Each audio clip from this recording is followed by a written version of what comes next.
So Hope Hicks is leaving, and soon another brave soul will take her place. Until then, what is it like to run the communications wing of the Trump White House? Joining me now, former White House communications director Anthony Scaramucci is back.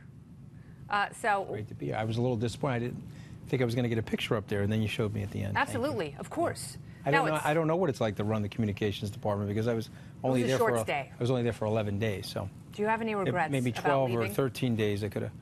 Well, I don't have any regrets about leaving because I got fired. Yeah. You know, so if I didn't get fired, I would have stayed. What would you have done differently? Well, I put a whole communications plan together that was released. I guess somebody leaked it and put it up on the internet. It was a 9-page plan. Yeah. And frankly, you know, Hope did a lot of the stuff that I had in that plan. I mean, the number one thing is just to keep the president on message and to. Why is that so hard? Why have there been so many communications directors in such a short period of time? Well, I mean, each of them have these individual stories, you know. So I don't necessarily think it's the fault of the president. I think it's more of personal stories that took place. I mean, in my case, I was caught on a story that I thought was off the record. Yeah. And I used a couple of poor words, curse words. And so General Kelly decided that he was going to exercise some level of authority by firing me instantaneously over talking a few curse words. Was that unfair? I think most people know that that's unfair. Yeah. I mean, I took it like a gentleman, and he fired me like a gentleman. But I think as the world has unfolded and you see him covering up for guys that are smacking their wives, here I was talking a little bit of smack about two people we were trying to get rid of. Yeah, that's very problematic. And so when you stop and you look at it, okay, we don't want to be in the wife-beating, enabling party. And so I think this is nonsensical. Would you go back to the White House? No, I don't think I would go back to the White House. And it's not that I wouldn't go back. Let me rephrase it. I don't think there'll be an opportunity for me to go back. I'm too outspoken. I'm too much of a New Yorker.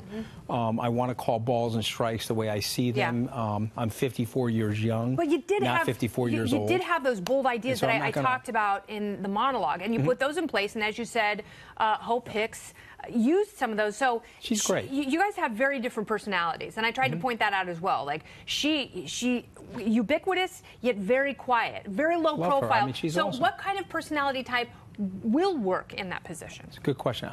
You know, the president's going to have to make that decision. It's definitely not me. I'm too opinionated. I'm too honest about it. It's like back to A Few Good Men. People say they want the truth, but they really don't want the truth. And so we need somebody that's a little bit more in that Washington mode. But I think the president is going to be well served by people that allow him to be the president. And they allow him, as Corey Lewandowski and David Bossie said in the book, let Trump be Trump. Yeah. If the president watches your show, I would say go back to being Trump. You don't have to be President Trump. You still talk to him? Go back to being Trump. I don't exaggerate that relationship. I probably talked to him 3 weeks ago. I talked to him a few times after Bannon was exposed for the guy that I said he was. Yes. If you read the president's press release and you read my evaluation, taking out my curse words, it was exactly what I said about Bannon. And so I did talk to him after that. And I talked to him probably 3 weeks ago, but I don't talk to him that much. What did he say? Did he say, you were right, I was wrong, I feel bad?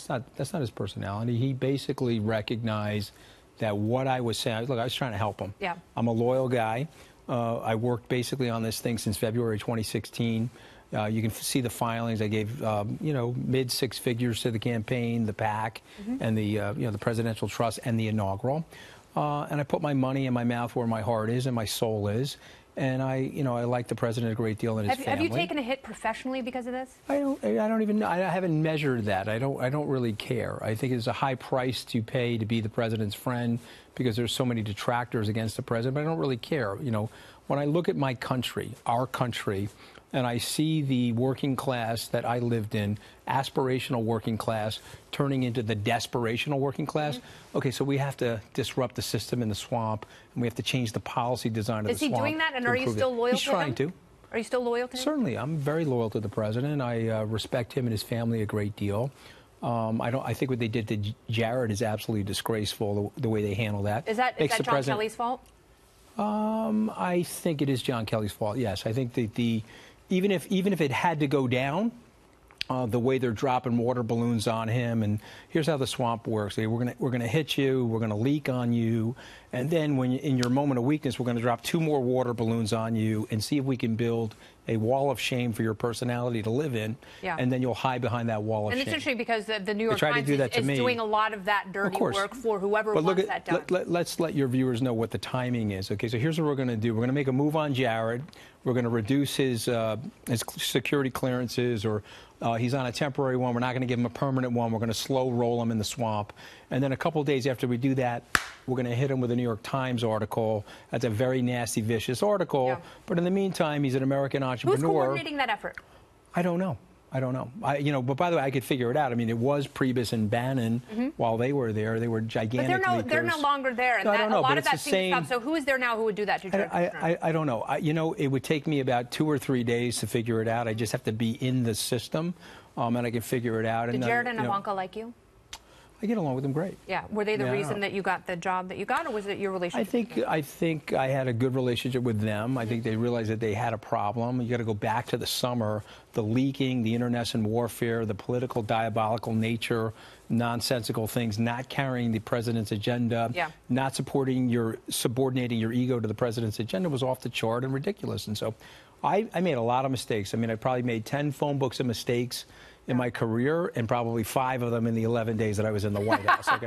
So, but one of the big mistakes I made is I was handling it like a business executive and a corporate entrepreneur CEO, as opposed to a slick political operative. And you still have to have, still has to be that political back and forth. It still is D.C. So let me ask you this, the president's decision on steel and aluminum tariffs, is that the wrong move? I don't know what it actually is going to say.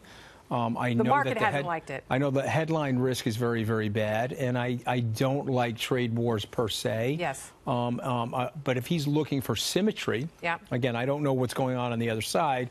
What I would say is that the country needs bilateral symmetry in these trade deals now. For 71 years, since we built the New World Order after the Second World War, we've had asymmetrical trade deals. Just look at the trade deals. You're saying trade deficits, that's what the president has railed against? Yeah. But, and I'm going to talk about that. But we got to be careful, because we don't want to over-tip it, because once the market loses confidence in the economy, and once the market thinks that the government is going to put its ugly hand into the system. You undo those fantastic gains that have been made not only on Wall Street, but also with consumer confidence, unemployment, and GDP growth. You want to hit the right note here, but imposing steel tariffs, it smells like the wrong thing to do at this point in our economic cycle. And I will discuss with an economist in just a few minutes. I want to thank you for your time. It's nice to see you again. You're always very, very good to me and very open and honest when you're here. And Kennedy, you're great. I appreciate it. I mean, look, I mean, like you, I don't let anybody else define me. I'm going to define me. Thank you. All right. Right?